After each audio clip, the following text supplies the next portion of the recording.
the door open, entered the room, and switched the light on. What the fuck? It was a bedroom filled with plushies and soft cushions. The big bed was proudly displayed in the center of the room, accompanied by a pretty dressing table to one side. The walls are painted to look like a bright blue sky. The storage furniture, coordinated with the sweet colors of trinkets, were overflowing with mysteries. On the nightstand, she could catch a glimpse of the nightlight, shaped as a cute mascot. There was a fair-like ambience about this room, to the extent that Amber couldn't repress a little exclamation of surprise. Closing the door so that the 30-year-old wouldn't discover her hiding spot, she stretched out on the colorful bed, rolled into a ball, jumped about, and snuck under the bed sheets. Inexplicably, she felt at ease in this room, worthy of a princess. It seemed to have been built for her to correspond to her every fantasy. What the fuck? She then approached the big teddy bear which was tempting her. She grabbed it, immediately hugged it, and covered it with kisses. Her pale face was illuminated by a wide, pure, innocent smile. A child smile. Meanwhile, in the kitchen, Tristan had finished cooking the noodles and was about to call to serve the meal when he noted the absence of the little girl. Slightly worried, he called for her. Amber? Amber, are you here? Nervous, he looked after her in all the rooms, checking to see if she was in the bathroom. He had searched everywhere in the house until there were only the entry door makes a lot of noise. The entry door makes a lot of noise when it's open, so I would have heard if she left. Could she actually be in there? Already? Aww. With a contrite sigh, he headed towards the fully lit forbidden room and discovered Amber playing with stuffed animals. His gaze softened. I suppose that I can't do anything, he thought to reassure himself. With a word, he went to sit next to her. On the bed, the little girl was moving the stuffed animal hands while making them speak. In her weak voice, she was narrating a stuffed animal tea party and seemed to be enjoying herself very much. The light was back in her eyes. Suddenly, she got mad at the plump cow and scolded her harshly. It's dirty! Stop it right now! You're making a mess! Allie, what did I just say? It's dirty! You gotta behave yourself! Don't roll on the floor, you shouldn't make a fuss just when you didn't get what you wanted. As punishment, she sent the cow in a corner while ordering her not to move and replaced it with a pony with long eyelashes. The stuffed animal tea party hosted by the blue monkey was obviously not going as planned. The 30-year-old man examined the little girl's every move with care. She finally noticed his presence. He felt he had to speak. Are you having fun? Yeah, I didn't know there was a bedroom like this in your house. Whose room is it? It was my wife's favorite room before she left. What happened to her? It's a long story. Maybe I could tell you another time. Meanwhile, the meal is getting colder. Why don't you eat? Coming right now. What's for dinner? Bolognaise sauce with pasta. Bolognese? Is Bolognese? Oh my god. That's gonna be the death of me tonight. Great, I love it! That evening, Tristan admired little Amber as she wolfed down her food, half amused, half distracted. Seeing her so happy soothed his heart a little bit, but at the same time... Are you tired? The child suddenly asked with a serious air. Hello, I worked hard today. She didn't make any more comment. Still amazed by the princess bedroom, she revived the topic with starry eyes. Do you like it? Yeah, a lot. I wish I had a similar world. If you want, I could give it to you. What? My wife left a long time ago. Her stuff is still inside and I don't use it. If you like it, it's yours. What the fuck? I'm still questioning the fact of the room. He's 30 years old, so I'm gonna say maybe there's like a 5-year difference at least with his wife. 25 and you have a room like that? Should be ashamed of yourself. No, I'm just kidding. I have stuffed animals too, but still, come on, man. Even the wallpaper is like bright sky blue. You can stay in the room while I'm looking for your parents and what you lost. What do you say? Can I really? It doesn't belong to me. There's nothing sadder than a house without life, don't you think? I know that my wife loved to rest in her favorite room. There she felt at ease, like on a cloud. But now she's not living here anymore. Since you seem to like this place, I think it'd make her happy to know that her bedroom is in good hands. And I can do whatever I want in it? With that face! While I'm at work, you'll be able to play in this room as much as you want. I'll leave you some leftovers for lunch. You'll only have to heat them up in the microwave, and in the evening we'll play together if you'd like to. Do I need to go to school? No more school. Only games. Yay! Great then! In front of Amber's overflowing enthusiasm, Tristan couldn't help but smile faintly, almost pitifully. Yes, that's it indeed, he kept telling himself, as if to reassure himself. All I'm doing is keeping her around until she remembers who she is and what she lost. Waiting for her to remember. Thus began their strange routine. Tristan woke up early in the morning to go to work, but before leaving and rushing into the fog, he had to take a few moments of preparation to face the daily grind. A few brief moments on the threshold to gaze at the sleeping Amber. It's not your daughter, it's a random girl! Then he ran away through the streets covered by dead leaves, escaping far away to the mountain of paperwork, toward the baleful tower furnished by vast offices where the slaves chained to their computers toiled away for the lord of that place. Anyway, that was what the little girl thought his working day looked like. I mean, it's pretty accurate. As for her, she woke up easily around 9 a.m. and her first reflex was to stretch and yawn in front of the cartoons with a bowl of cereal in hand. Hell yeah! She followed her favorite heroine's adventure. All of them were beautiful and courageous. All of them were friends for life. Princesses with elegant superpowers covered with light effects and flower petals. Sailor Moon? No wait, was Sailor Moon a princess? No, Sailor Moon. Rich and loved, they lived to a perfect and enviable existence. Especially the main character, who owned a bedroom very similar to Amber's. It was colorful and filled with cute accessories. However, this room was only a part of a bigger palace furnished in the same way. Nope, not Sailor Moon. How I would love to live in a castle as well. With cute animals as her friends, the heroine hunted the villains, fell into traps, and called for the help of her charming prince, an ideal and fantasied man who served her hand and foot. Life seemed easy, full of laughs and adventures. All that was needed was to send back the bad woman to her hiding place in the darkness. Power Rangers? After all, she was nasty because she envied the young dazzling girls. Nasty because she was old and disillusioned. Amber would have loved to have magical powers, allowing her to make cute outfits appear, allowing her to have a stable where unicorns swept, allowing her to have a ballroom where she could organize extravagant parties based on beautiful dresses and cupcakes. Cupcakes.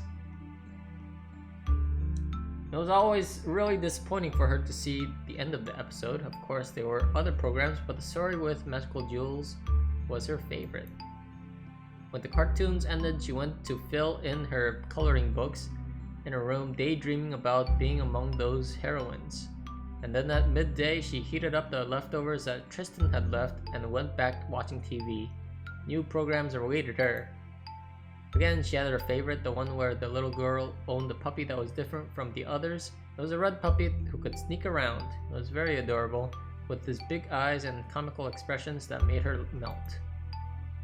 How I would look to have a dog that cute. The meal passed quickly to the rhythm of opening songs that she knew by heart.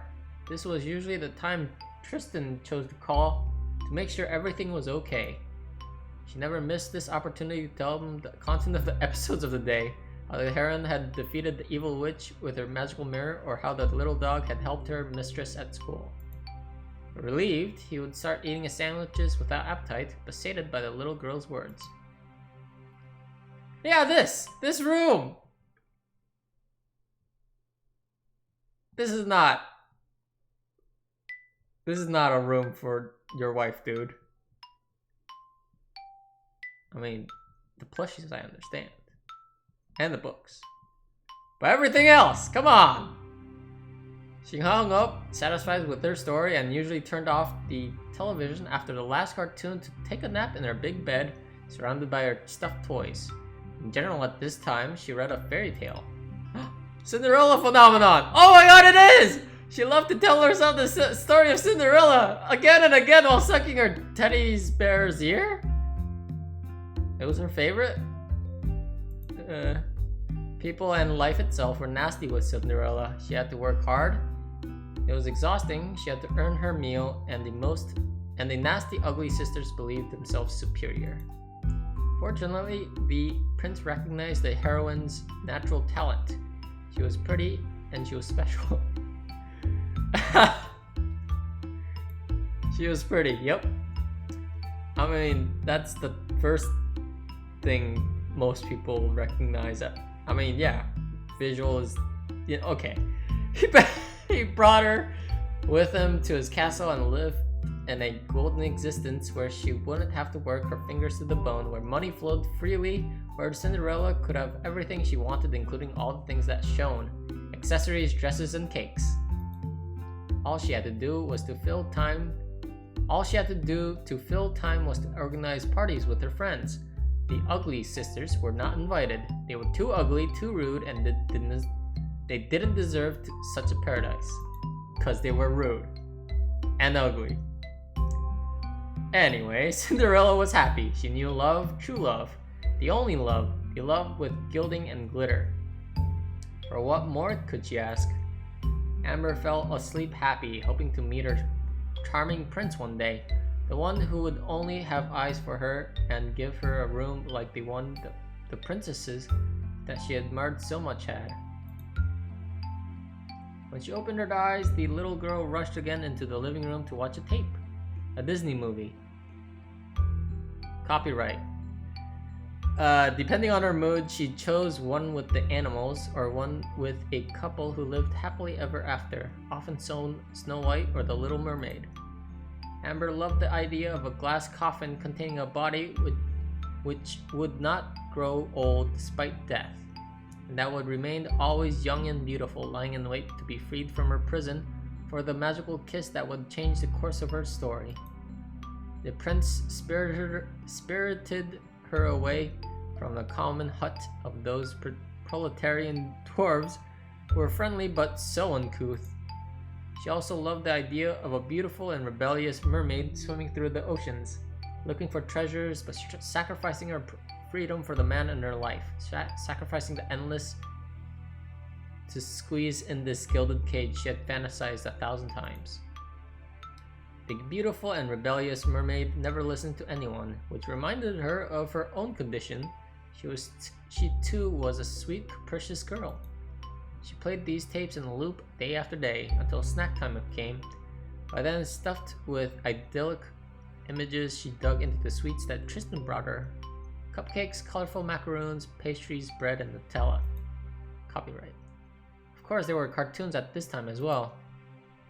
As it was getting late, she finally pushed the off button to resume her fantasies elsewhere in a room, wielding her dolls with skill, perfectly tracing the course of her dreams.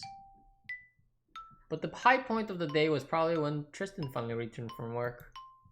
She knew he was there from the creaking of the door. She would rush into the living room to greet him, and, all joyous, she would throw herself at him, timidly at first, then with more enthusiasm over the weeks. It's been weeks? She loved being carried on the shoulders to mimic. I just saw his face. She loved being carried on the shoulders to mimic the airplane and to fly through the flat until they crashed onto the bed laughing. Playing together was so much fun. with her friends, she could give life to her characters more easily. Favorites? Playing Mummy and Daddy. Amber played the role of the mother, always occupied with the well-being of her child, a PVC doll with dead eyes supposed to be embody an adorable little baby. She had to wash him, change him, cuddle him, and give him his bottle. Tristan had the role of the father. He had to read the newspaper in the kitchen while waiting for his wife to cook him a good meal. A role which hardly got him involved, but he was more than satisfied with that. Amber took her task very seriously. She had the lead role after all. Therefore, she served her imaginary husband plastic fries and fruits with a bossy pout. He appreciated the gesture. However, the real meal was left to Tristan's charge once the game ended. A meal which the little girl took as an opportunity to deliver the rest of her fabulous adventures. This is not a visual novel or a game. This is just a story. I'm reading text. Are there no choices? Tristan only had to listen with her with a smile on his face before requiring her to go to the bathroom to wash up and brush her teeth. Amber always grumbled at bath time, but her sexless Barbie mermaid quickly helped her to forget the inconvenience. More than once, she slyly waited for the 30-year-old man to come close enough for her to shoot him with a fish-shaped water gun. Innocent laughter would ensue. Then the little girl had to be tucked into her big princess bed while he was telling her story, usually a fairy tale. In those moments, she blinked more and more slowly, looking up at him with a touching expression. Tristan would almost melt from cuteness. He was careful not to close the door all the way. The corridor's light had to hunt the monsters, which could disturb Amber's sleep. It was a specific request from her. She was fearful. The 30-year-old had to protect her from ghosts at the slightest shout. That was his promise to her. But before going to sleep, Tristan found some comfort in contemplating her asleep. He hoped that her sleep would be inhabited with nice dreams, that she wouldn't forget him, and she would think about him in whatever way it may be. Could she even feel his presence? Or how much he cared for her? The way they organized their weekend allowed for a more festive time. It was a time for outings. It was out of the question for Amber to get bored, to stay shut-in, tight, and bleak flat again. She had to see some landscape. So they went to lively places, the pool, the amusement park, the ice rink, the movie theater, restaurants. She had to try everything. Every week was a different universe. Running along at the brisk pace with her impeccably polished shoes, the little girl jumped from ride to ride while hanging on to Tristan's arm. It warmed his heart to see her having innocent fun. In front of a smile that big, he could only imitate the little girl's good mood despite himself. Every time, inevitably, when she would ask for a dessert, a pancake or ice cream, and he would watch her out of the corner of his eye, spreading whipped cream on her face. The temptation to lick the dab of ice cream from her lip, nope, from the tip of her nose or the corner of her lips was nearly too much. Nope! Such a display, both childish and unhealthy, tickled his darkest thoughts, his most pitiful thoughts. Oh God. However hard he rejected it with all his might, his hands became sweaty and... oh my God. His hands confessed his torment. But Amber couldn't understand. She was a little girl after all, only a little girl. The months flew by